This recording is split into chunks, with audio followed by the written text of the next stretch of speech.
In the name of Allah, the most beneficent, the most merciful. All perfect praise be to Allah, the Lord of the worlds. May the peace and blessings be upon our Prophet Muhammad, upon his household, his companions, and upon those following them in goodness until the day of judgment. Assalamu alaikum wa rahmatullahi wa barakatuh. My name is Aziza.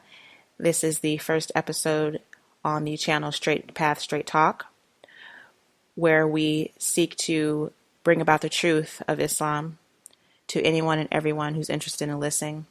No fillers, real talk. I have been Muslim since 2011, alhamdulillah. And I just want to spread the message to everyone to try to dispel a lot of rumors that are going around about Islam that simply aren't true. It's always best to go to the source when you want to find out about something. And with me I have Sister Rauya. Assalamu alaikum. My name is Rauya. I have been Muslim since 2009. Hey, thank you for joining us, Sister Rauya.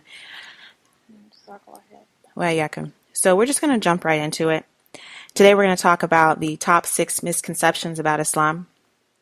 And this list was compiled upon our personal experiences.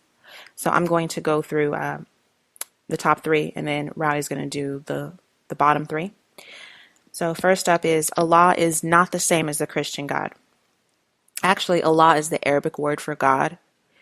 You can prove this by simply going on Google Translation, typing in God for English, and then selecting your second language as Arabic, hitting enter, and you will see the word Allah come up. And 500 years before Islam, Christian Arabs were using the word Allah to call upon God. And if you pick up any Gideon Bible, which you can find at a hotel, I'm sure you've all been to a hotel, looked in the top drawer and seen the Gideon Bible. A couple of pages in to the introduction, they have a list of all the top languages across the world, and Arabic happens to be on that list. And you can just look through it and you will see that God, the word God is on there. And across from it in Arabic is the word Allah. And we as Muslims refer to God as Allah. Not only because that's what God is in Arabic, but that is what God calls himself in the Holy Quran. He refers to himself as Allah. So what better way to call God other than the name that he gives himself? And actually, the word God does not appear in any old manuscripts of the Bible. When I say old manuscripts, I'm talking Hebrew translation and Greek translation, which are the oldest manuscripts of the Bible. The word God does not exist in there at all. And the word God is an old English word derived from the Indo-European word, which means that which is involved. And if you want to take a step further, the ancestor of that word, God, comes from the German word Gott, G-O-T-T. So really, Muslims and Christians do in fact worship the same God. When people say that and they want to cite, oh, well, you call God Allah, it's the same. If you would just take a step back and look at the translation of the language, then you would see that it is the same. Now, if you want to say that Muslims and Christians don't worship the same God, if you're talking about as far as how we view God, that's different. But it is still the same God. We just have a different understanding of the nature of God. And that's also a topic for another discussion. Just really wanted to lay the foundation to dispel that number one myth that Muslims and Christians worship a different God, a different creator. It is the same. So number 2, Muslims worship Prophet Muhammad, peace be upon him. That is absolutely not true. When you become Muslim, there is a declaration of faith that you have to say, which is, I bear witness, there is no God but Allah, and Muhammad is his messenger. So that's pretty clear right there. There is no God but Allah. Now, if you dig into that deeper, God has no partners, no sons, no daughters, no intermediaries, just himself. And then Muhammad, peace be upon him, is his messenger. As Muslims, we view Prophet Muhammad, peace be upon him, as a man, the greatest man who ever walked this earth, but still a man.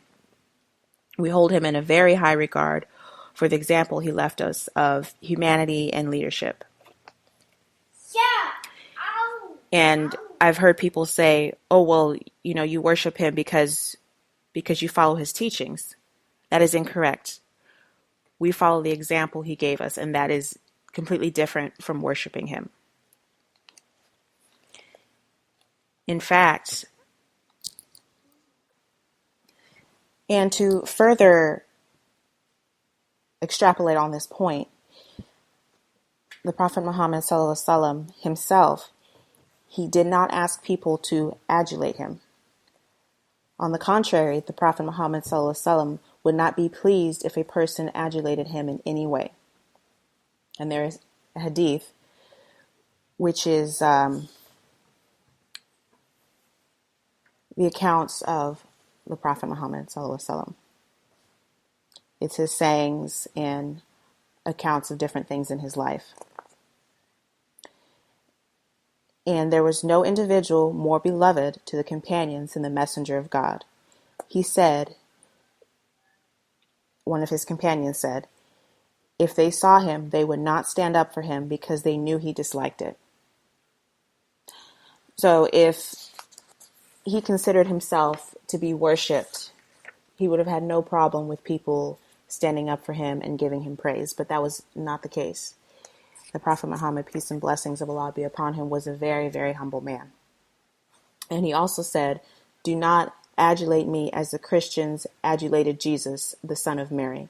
Verily, I am only a slave, so say, the slave of Allah and his messenger. So, ladies and gentlemen, I really think that closes the case on whether or not Muslims worship Prophet Muhammad, peace be upon him. And the third and final point that I'm going to address is Jesus has no role in Islam. In order to be a Muslim, you have to believe in all of the messengers and all of the prophets and all of the books and all of the angels from Allah. And Jesus is considered to be a mighty messenger and slave of Allah. Muslims consider him a man. We consider him a man. A great man, but just a man. Not a deity, not divine. Definitely not the son of the creator of the heavens and earth. And some people may get confused because as Muslims we don't call him Jesus. We call him Isa. Which is interesting because Isa is obviously Arabic. And anybody who has just a little understanding of the history of Jesus, peace be upon him, he spoke Aramaic. He did not speak English. He did not speak German. He did not speak Greek. He spoke Aramaic. Aramaic is very close to Arabic and Hebrew. He didn't even speak Hebrew. He spoke Aramaic. So he would not have called himself Jesus. So that's also something to think about as well. And as I stated before, you cannot be a Muslim without accepting his prophethood and all the other prophets such as Abraham, David, Noah, Joseph, John. So that's all I have to say. Sister Ralia, did you have anything to add to those three misconceptions? No, I did not. Okay. It's all yours. I feel like I'm on the spot. Dun dun dun. Do your thing. We're live. No, I'm just kidding. We're not live. And I also want Real to life. apologize to everyone. That's my son in the background. If any of you have kids, especially toddlers, there's no such thing as privacy or anything like that. So just bear with us. Okay. Now I'm all nervous. I don't know what to talk about now. I'm like, mind and went from left to the right and completely jumped out of the window. Okay.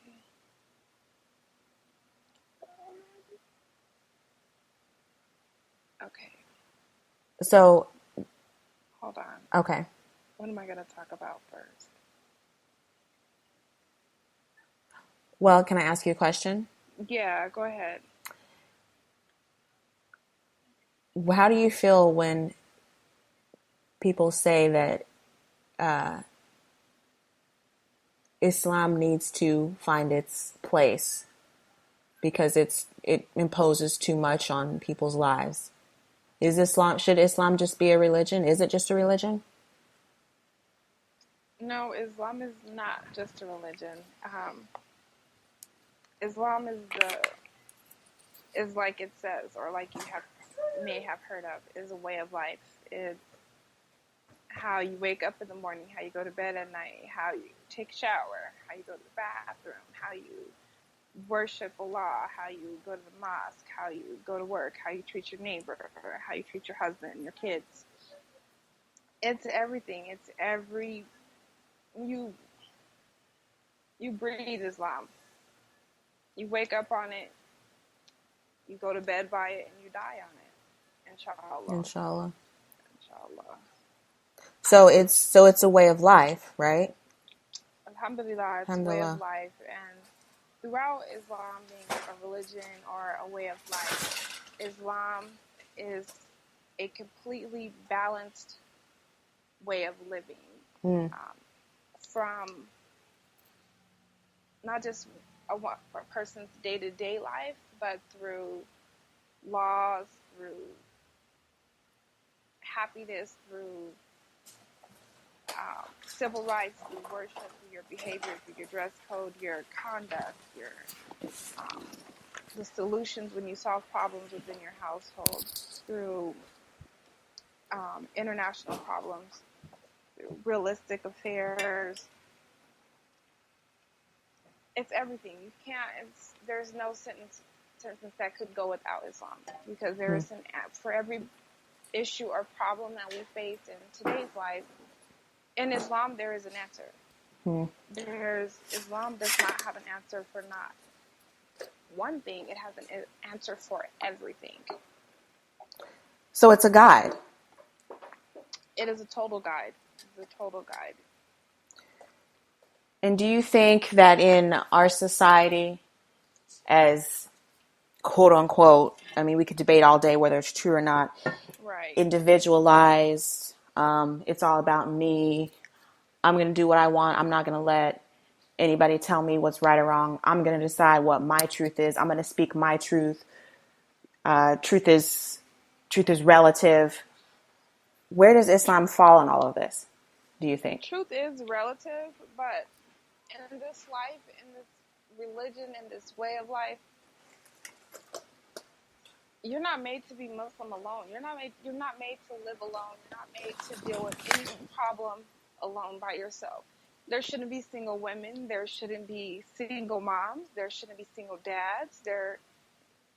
These are all things that help Islam function as one. And you're supposed to, when you're together as one, you're a unit of two or more, meaning a husband and a wife and the children. Mm-hmm. There's no way for you to not function without having that. And you have your Islamic guide for that as well. Let's see. It says in the Quran in chapter 6, ayah 162, truly